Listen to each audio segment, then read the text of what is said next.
बिस्मिल्लाहिर्रहमानिर्रहीम। अस्सलाम वालेकुम फ्रेंड्स, निहाल एकेडमी में आपको खुश आमदीद कहते हैं। आज का टॉपिक इंतहाई इम्पोर्टेंट टॉपिक है और सेकंड ईयर का फर्स्ट जो है ना टॉपिक है, फर्स्ट चैप्टर का फर्स्ट टॉपिक है फंक्शन। चैप्टर का नाम है फंक्शन एंड लिमिट्स।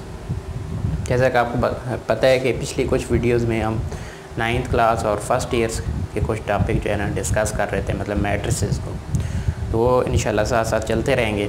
साथ ही एक नया जो है ना शुरू किए, सेकंड ईयर के कुछ टॉपिक्स भी करेंगे साथ साथ, ठीक है। और सेकंड ईयर और 10th इनको आपस में मिला के करना है, फर्स्ट ईयर और 9th। तो कोशिश होगी भाई हर दूसरे दिन तीसरे दिन ये मतलब जो है ना इसकी बारी आती रहे, ठीक है। तो आइए चलते हैं जो है ना टॉपिक की तरफ। तो हमारा जो आज का टॉपिक है वो है फंक्शन के बारे में। तो बेसिकली जो फंक्शन है वो असल में सेट से निकले। पहले हमें पता होना चाहिए भी सेट क्या होता है। सेट आपको पता है भाई, collection of well defined object distinct object is called set. तो अब फंक्शन को समझने के लिए सबसे पहले मैं आपको डेली लाइफ से एक दो एग्जांपलें देता हूँ ताकि आपकी थोड़ी बेस बन जाए। फिर हम मैथमेटिकली हिसाब से देखेंगे कि फ़ंक्शन क्या होता है। डेली लाइफ में अगर आप देखें तो हम अक्सर मोबाइल की एग्जांपल ले लेते हैं।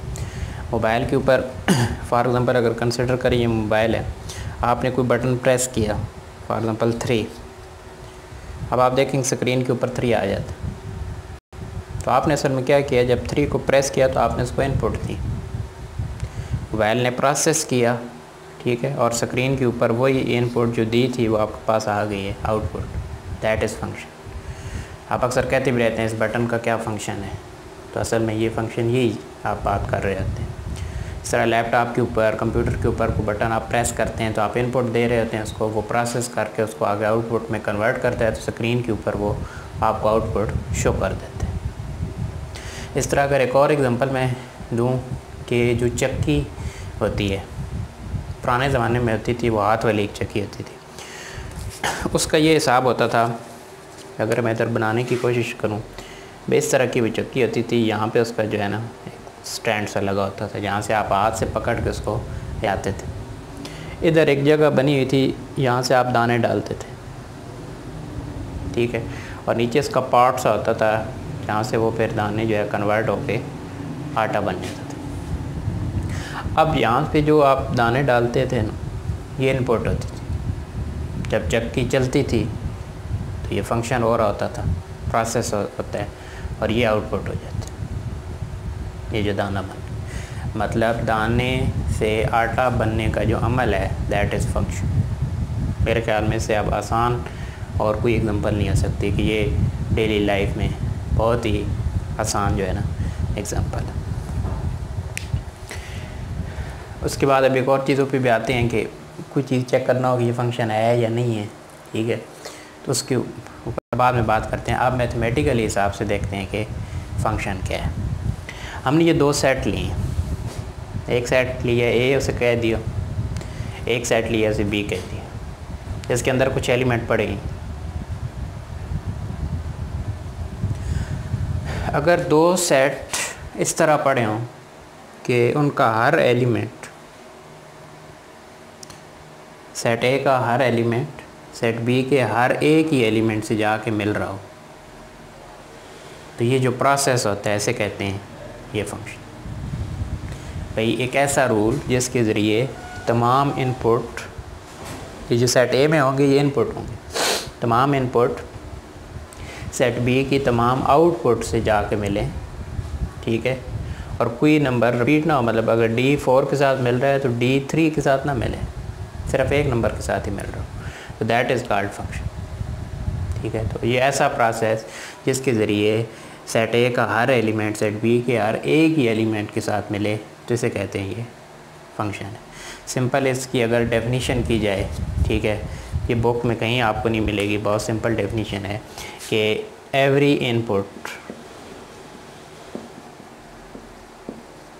ये जो हर इनपुट है, मस्ट हैव, होनी चाहिए, लाजमी होनी चाहिए, यूनिक आउटपुट।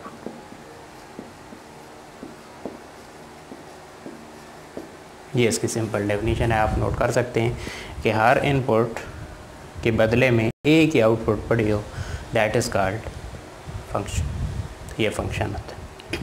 अब ये जो इधर पड़ी हुई है ना, ये इनपुट है, ये इसका दूसरा नाम होता है डोमेन।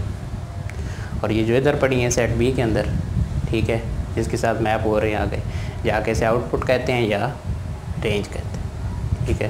तो अभी ये डेफिनेशन बन गई, हर input, every input must have unique output. कहीं आप नहीं देख रहे कि ए 1 के साथ मिल भी रहा है और 2 के साथ भी मिल रहा है, एक जो एलिमेंट है वो एक के साथ ही जाके मैप कर रहा है, दैट इज़ कॉल्ड फंक्शन। ये इसकी मतलब सिंपल सी डेफिनेशन थी, जिसे आप जहन में रख के कहीं भी आपने फंक्शन चेक करना हो तो आप इस तरीके से चेक कर सकते हैं। तो आगे जाने से पहले सवाल पैदा होता है, भाई क्या कोई ऐसा भी हो सकता है जिसमें यूनिक आउटपुट ना हो तो वो फिर फंक्शन नहीं होगा, या होगा, या उसके बारे में आप क्या कहें।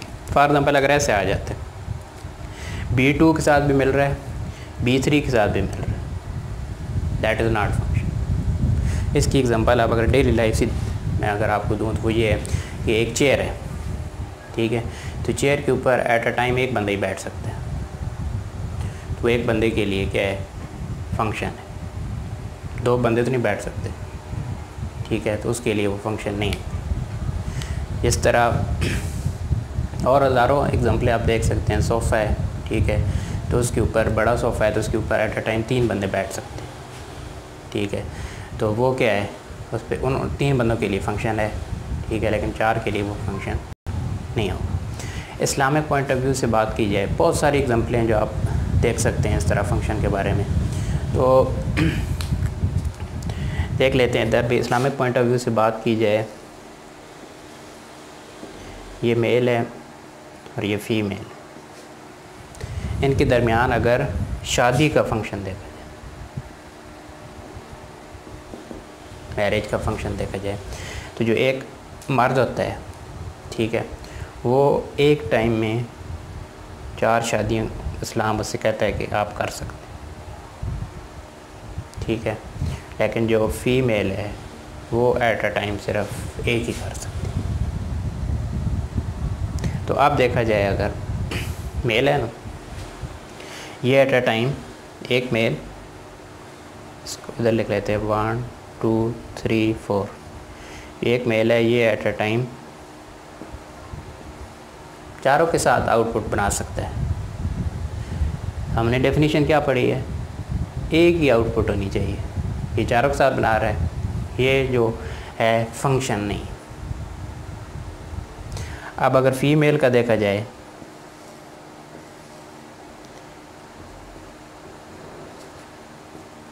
वो सिर्फ एक के साथ ही कर सकती एट अ टाइम, तो वो फंक्शन होगा। फीमेल का मेल की तरफ फंक्शन होगा, जबकि मेल का फीमेल की तरफ फंक्शन नहीं होगा, क्योंकि वो एक से ज़्यादा जो है ना बीवियाँ रख सकता है, जिसकी इस्लाम हमें इजाज़त देता है। और बहुत सारी एग्जांपलें हैं जिसे आप देख सकते हैं। ये कुछ ऐसी एग्जांपलें थी जिन्हें आप डेली लाइफ में अक्सर कहा जाता है, स्टूडेंट पूछते हैं जी मैथ का डेली लाइफ में कहाँ इस्तेमाल है, तो ये आप देख लें, ये फंक्शन की मैंने एग्जांपल दी है कि ये यहाँ इस्तेमाल हो रही है। तो आखिरी चीज़ इस हवाले से इसकी नोटेशन, फंक्शन को कैसे आप ज़ाहिर करें, तो ये f(x) लिख, सबसे पहले आइलर ने कहा था जो y होता है उसे आप f(x) कह सकते हैं। इसको पढ़ने का क्या तरीका है, f(x), ये f है, of x, पूरा पढ़ेंगे y = f(x). ये स्विस मैथमेटिशियन था आइलर, ठीक है, ये अक्सर MCQs वगैरह में पूछा जा सकता है, तो आपको पता होना चाहिए, ठीक है भाई। सबसे पहले किसने बताया y = f(x) होता है, या फंक्शन की नोटेशन, तो वो आइलर ने बताई थी, ठीक है, कि फ़ंक्शन को आप इस तरीके से ज़ाहिर कर सकते हैं। तो नेक्स्ट इंशाल्लाह जो टॉपिक होगा उसमें हम इसको आगे एक्सटेंड करेंगे। ये आज बिल्कुल देखिए टॉपिक के ऊपर आगे मैंने ब्रैकेट में लिखा था इंट्रोडक्शन, ये मैंने बहुत शार्ट सा इसको आपको समझाने के लिए किया है कि इसका इंट्रोडक्शन जो है भाई क्या है, या बेसिकली बहुत सारे बच्चों को पता ही नहीं होता फंक्शन होता क्या है, ठीक है, वो यही देख रहे थे जिसके साथ f(x) लिखा है वो फंक्शन है, ठीक है। तो ये ऐसा नहीं है, इंशाल्लाह आगे कुछ एग्जांपलें करेंगे इसकी, ठीक है, जिसे चेक करेंगे। कुछ मैथमेटिकली देखेंगे भी कि हम किस तरीके से चेक कर सकते हैं। ये फॉर एग्ज़ाम्पल अगर कोई ग्राफ बन रहा हो तो वो उसका फंक्शन बन रहा है नहीं बन रहा, ठीक है, ये चीज़ चेक करेंगे। और फिर आगे जो 1.1 है ये सेकेंड ईयर की, इसको साथ स्टार्ट करेंगे। जो क्वेश्चन है वो हम देखेंगे कि आपको इनपुट्स दी होंगी, ठीक है, फंक्शन भी दिया होगा, आपने आउटपुट निकालनी होगी। तो इन क्वेश्चन की तरफ जो है ना हम आगे चलेंगे। तो यकीनन ये आपको जो एग्जाम्पल मैंने दिए हैं डेली लाइफ से, इससे आपको ये टॉपिक बेहतर तरीके से समझ आया होगा, ठीक है। तो अपनी राय ज़रूर दें ताकि उस हिसाब से मॉडिफिकेशन बीच में की जा सके, तो और ज़्यादा बेहतर तरीके से आपको जो है ना डिलीवर